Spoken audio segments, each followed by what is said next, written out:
At the bottom line of all of this lies dopamine, the anticipatory hormone. Dopamine is an addictive neurotransmitter that is released in our brain in response to any reward-related cue, food, notifications.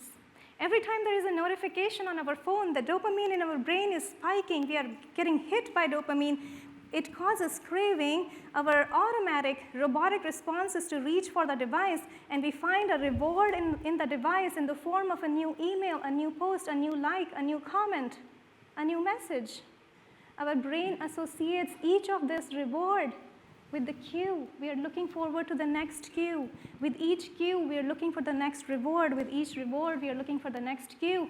We are stuck in the trigger loop of wireless mobile devices, thanks to dopamine. The second concept, anhedonia.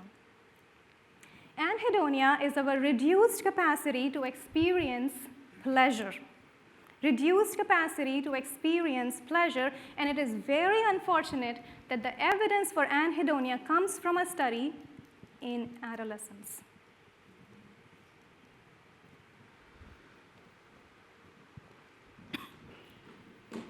The researchers of this study found that excessive exposure to screen time in children desensitized their brain to the pleasures of the screen time. They did not find the same content stimulating enough.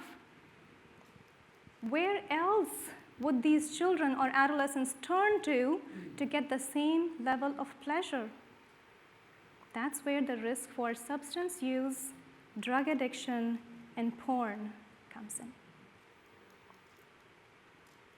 A habitual wireless mobile device user might find the same content boring over time, and the content developers know this. They know how our brain works. That is why they keep developing content that is addictive and keeps us coming back for more and more and more, because that is how they have a very strong grip on two things that make humans unique: our time and attention.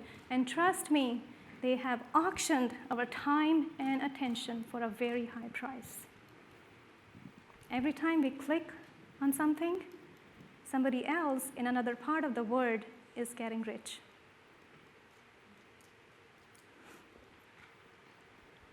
It feels like we are in a battle of online pleasure, the quick hits of dopamine, instant pleasure, versus offline joy.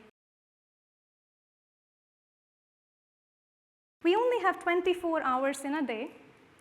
What we do with those 24 hours determines what our life looks like, what the world around us looks like. So let's imagine that our 24 hours in a day are represented by a bucket. What are some usual general things that we put in our bucket? Sleep, 8 or 9 hours, maybe 7 hours. Work, 9 hours. Cooking meals, preparing meals, 2 hours, goes in the bucket. Fitness, recommended 1 hour every day, most days of the week.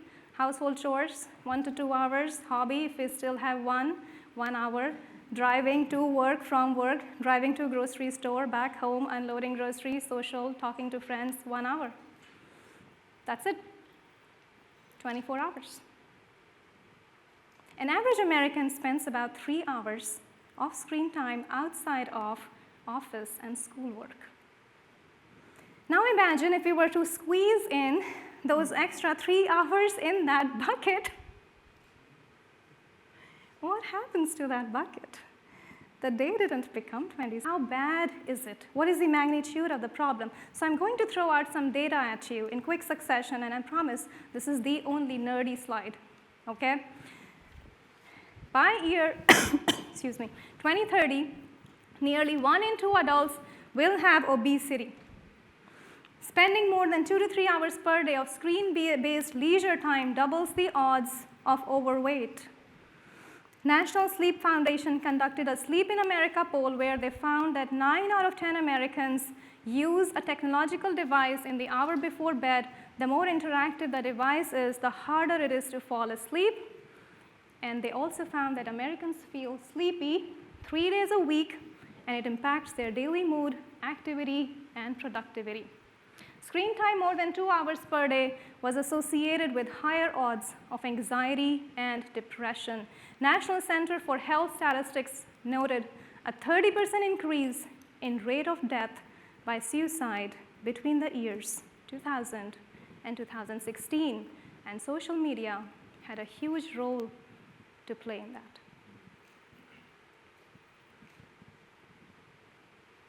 Some social media platforms were noted to be toxic for the mental health of teenagers, especially girls. I'm not going to name them.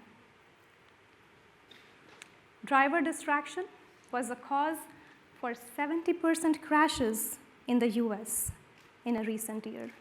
And if we all learn to drive mindfully, we might be able to avoid 4 million of the nearly 11 million crashes that occur in the US every year.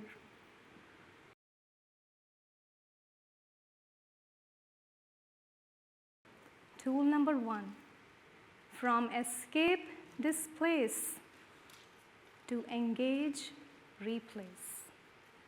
We have to change the conditioning of our brain from escape, displace, to engage, replace. What does that mean? The next time you reach for your device, pause and think, what is it that I'm reaching for my device for right now?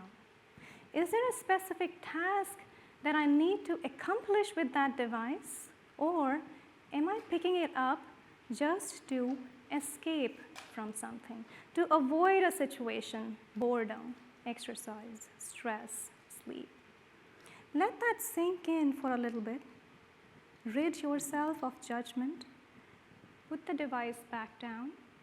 And then engage with the person or the activity that you were escaping from, and give them your full, undivided attention. From escape to engage. What do we displace? Let's replace all of those activities that we talked about earlier back into our daily life. From displace to replace. Here's what I tell them. The issue is not how much time is spent on the devices.